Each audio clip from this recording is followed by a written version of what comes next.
Olá pessoal, tudo bem com vocês? Nessa videoaula de hoje nós iremos discutir sobre outra classe de antibióticos muito importante utilizados clinicamente, que é a grande família dos beta-lactâmicos, tá bom? Então nós iremos discutir sobre esses fármacos aí importantes, tá? Vamos lá então?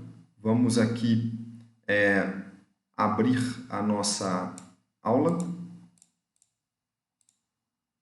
Então tá aí, vamos discutir sobre o grande grupo dos beta-lactâmicos, tá certo? Então, nesse grande grupo dos beta-lactâmicos estão inseridos 4 categorias de antibióticos: as penicilinas, as cefalosporinas, monobactâmicos e carbapenêmicos, tá certo, pessoal? Então vamos lá falar um pouquinho primeiro dos aspectos históricos, tá? Claro, nós vamos falar basicamente primeiro das penicilinas. Então, foram os primeiros fármacos dos grupos. A penicilina, propriamente dito, foi o primeiro fármaco a ser descoberto, né? Pertencente aos grupos dos beta-lactâmicos, tá? E ela foi descoberta por um pesquisador, né? Por um cientista chamado Alexander Fleming, tá? No ano de 1928, pessoal. Como que o Alexander Fleming descobriu a penicilina? Ele trabalhava com culturas, né, de bactérias, tá? Estudava cultura de bactérias, estava por culturas de micro-organismos, e ele no seu laboratório, um dia, trabalhando com cultura de micro-organismo, deixou a cultura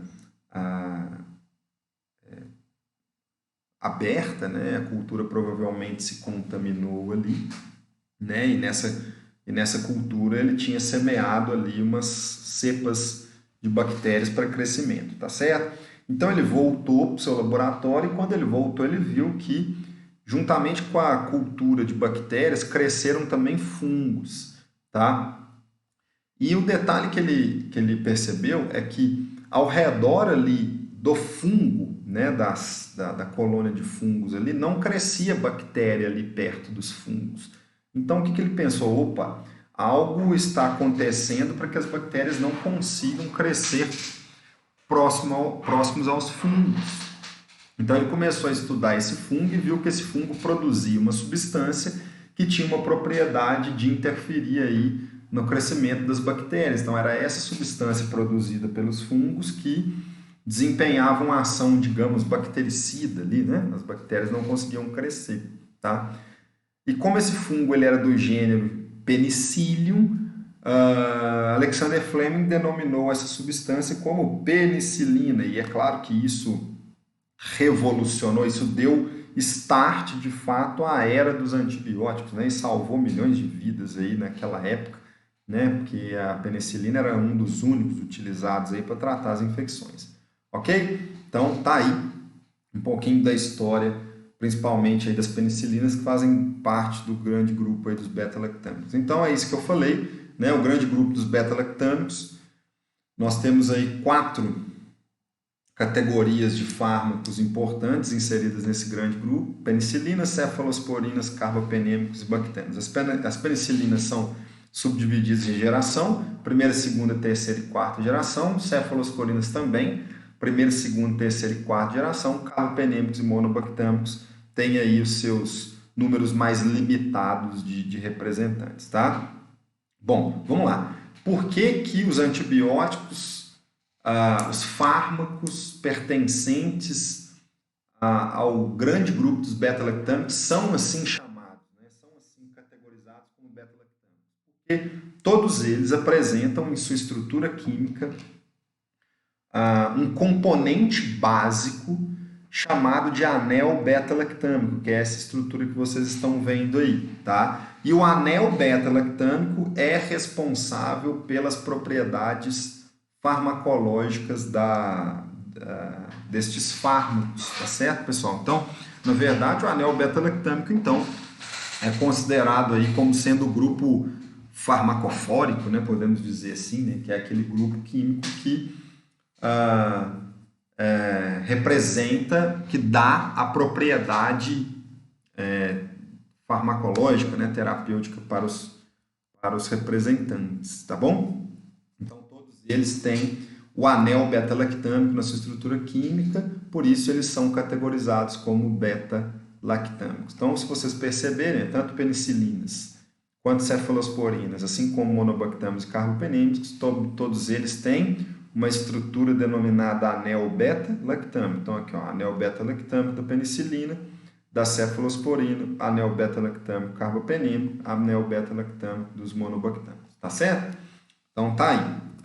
Bom, como que esses fármacos atuam? Esses fármacos atuam interferindo na síntese de peptidoglicano da parede celular bacteriana. Então, eles desestruturam toda essa arquitetura de peptidoglicano, essas ligações para formar as camadas do peptidoglicano, desestabilizando a parede celular, e a bactéria, então, não suporta essa alteração drástica de sua estrutura de parede celular. Então, a potência dos beta-lactâmicos é bactericida. Então, esses fármacos levam à morte da célula bacteriana mesmo, né?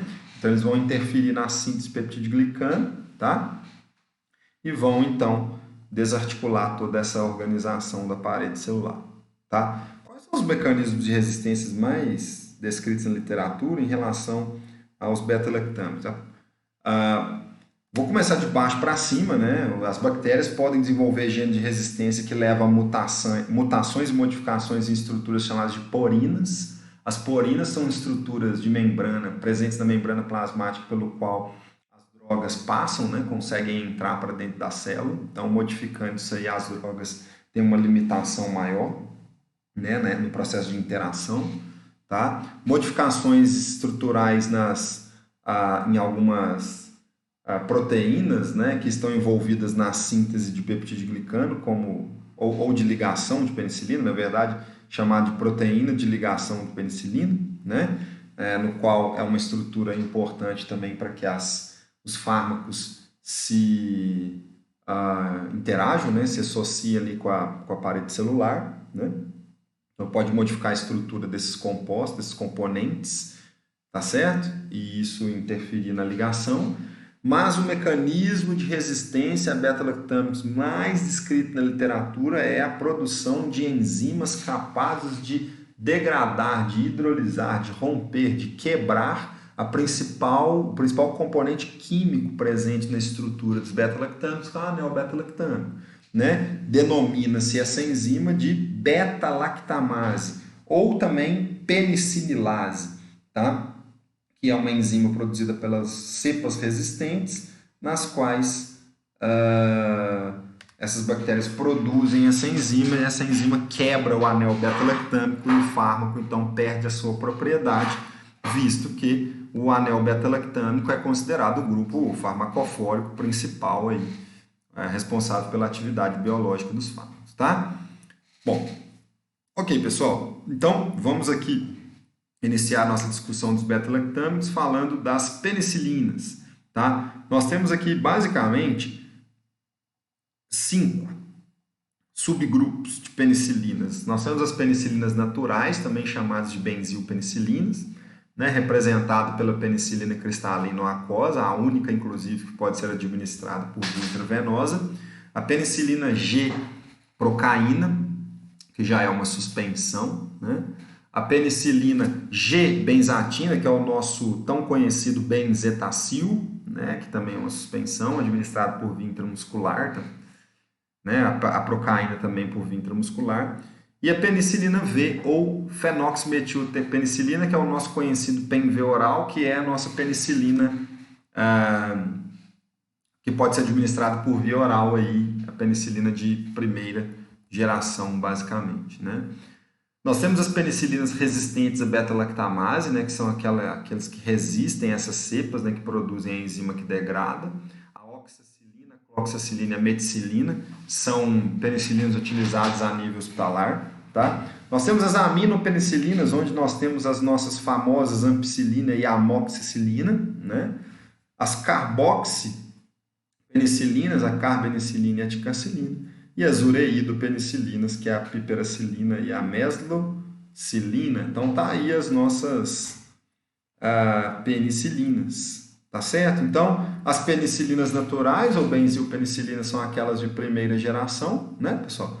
Então, aqui foi o que eu falei para vocês em relação à penicilina cristalina aquosa, a única que pode ser administrada por via intravenosa, né, que é restrita ao uso intravenoso, tá certo?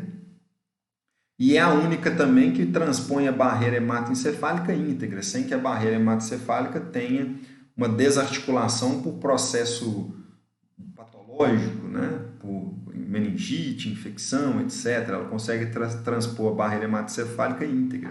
Tá? A G-procaína é apenas para uso intramuscular, né? Essa procaína que está adicionada à formulação aqui, ela permite um aumento dos níveis séricos e teciduais para próximo de 12 horas, aí, então uma ação duradoura. A penicilina G, benzatina, essa benzatina também, assim como a procaína, permite que essa penicilina permaneça por longos períodos no nosso meio biológico, sistema biológico, dentro de 15 a 30 dias, né? Então essa penicilina G-benzatina, inclusive, é a nossa conhecida como penicilina de depósito, o uso também intramuscular, e ela é a nossa famosa benzetacil aí. E a penicilina V, ou fenoximetilpenicilina, é apenas para uso oral, é a nossa penicilina de uso oral, tá? Ok, pessoal? A nossa penicilina da classe das penicilinas naturais, que é de uso oral. Vejam que as outras todas são administradas por via parenteral. Bom, já a segunda geração, que são as chamadas penicilinas resistentes à beta-lactamase, a enzima beta-lactamase que quebra o anel beta-lactâmico e inativa os compostos também pode ser chamada de penicililases, né? Então nós temos a oxacilina e outros aqui como a meticilina, nafcilina, né? Cloxacilina, dicloxacilina, tá certo? Mas a que é mais utilizada no nosso clinicamente, né? Aqui nas nossas práticas clínicas, é a oxacilina, tá? Restrito para uso hospitalar, né? Aqui está escrito apenas para uso intramuscular, mas na verdade ela também pode ser para uso intravenoso, tá, pessoal? Então a oxacilina é a nossa principal penicilina resistente à beta-lactamase, que é de segunda geração, tá? As aminopenicilinas, que são as chamadas penicilinas de espectro ampliado, ou seja, a partir aí da ampicilina e amoxicilina, que são as de terceira geração, chamadas de aminopenicilinas, tá? Nós já temos uma ampliação considerável do espectro. Então, são penicilinas que têm um espectro ampliado. Características são semissintéticas, né? São chamadas de aminopenicilinas porque elas apresentam um grupo amino no seu radical R da cadeia lateral do composto, né? A ampicilina tem um tempo de meia-vida aí de 1,2 horas, tá? É administrada de 6 em 6 horas, distribui-se muito bem nos compartimentos orgânicos. A ampicilina pode ser administrada em via parenteral ou oral também, né? A amoxicilina, ela também tem essa característica de ter um bom tempo de meia-vida, né? Mas o tempo de meia-vida é maior, né? Que ela pode ser administrada de 8 a 8 horas. Nós temos a amoxicilina em suspensão, né? Em parenteral, oral, então são fármacos muito utilizados aí. E nós temos as penicilinas de quarta geração, que são as penicilinas chamadas de penicilinas antipseudomonas, ou seja, elas têm ação contra a bactéria Pseudomonas aeruginosa, que é uma das principais causadoras das infecções hospitalares. Então nós temos as carboxipenicilinas, a carbecilina e a ticacilina, e as ureídopenicilina, meslocilina, peperacilina e asnocilina, beleza? Essas são as de quarta geração, que o espectro delas, além de ser ampliado, cobre ainda pseudomonas aeruginosas, tá? Detalhe importante aqui é que clinicamente a gente associa beta-lactâmicos, penicilinas, né, principalmente as penicilinas, com moléculas chamadas de inibidores de beta-lactamase, tá? Quem que são os inibidores de beta-lactamase? São substâncias associadas aos beta-lactâmicos para subverter os mecanismos de resistência bacteriana causada pelas cepas que produzem beta-lactamase.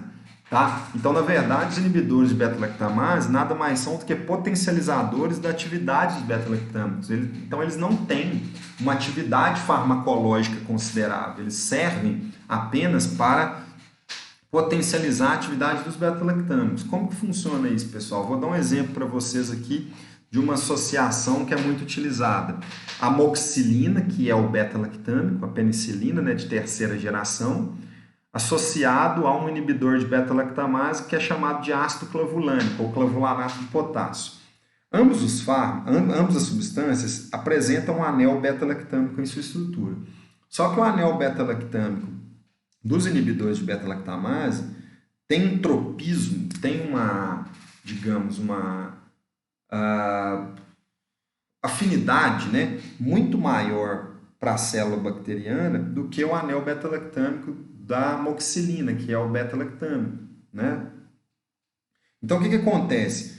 Quando esses fármacos entram em contato com as bactérias direcionam as beta-lactamases todas para atuar, degradando o anel beta-lactâmico do ácido clavulânico, dos inibidores de beta-lactamase, deixando então os beta-lactâmicos, a amoxicilina, por exemplo, ou outro beta-lactâmico, livre para desempenhar o seu papel. Então, na verdade, os inibidores de beta-lactamase servem como uma espécie de escudo para proteger os beta-lactâmicos da degradação pelas beta-lactamases, né? Então, eles conseguem desempenhar bem esse papel, então eles potencializam a ação aí dos beta-lactâmicos, tá certo? Ok. Então, tá aí, né, a amoxicilina mais ácido clavulânico, que é uma associação muito utilizada. A ampicilina mais o sulbactam, no caso a ampicilina é o beta-lactâmico, o sulbactam são os inibidores de beta-lactamase, né? Ok? Então é uma outra associação utilizada, tá? Em relação aqui, outra associação utilizada, ó, ticarcilina mais ácido clavulânico. Ticarcilina é o beta-lactâmico, ácido clavulânico, inibidor de beta-lactamase. E a piperacilina mais o tazobactam, piperacilina beta-lactâmico, tazobactam, inibidor de beta-lactamase. Tá certo? Bom, quais são as interações medicamentosas descritas com as penicilinas, pessoal? Ó, com os beta-lactâmicos, com as penicilinas, propriamente dito, né, que faz parte do grande grupo de beta-lactâmicos. Diminui a eficácia dos contraceptivos orais por diminuir a concentração plasmática dos mesmos. Então, também, aquela mesma orientação que deve ser feita quando nós mencionamos sobre isso lá na aula de sulfonamidas, né? Ok? Bom, então, além disso, algumas manifestações cutâneas podem acontecer, algumas manifestações a nível de trato gastrointestinal também podem acontecer. Quais as indicações clínicas das penicilinas aí? Pneumonias, otites e sinusites, né, associado aí com inibidores de beta-lactamase.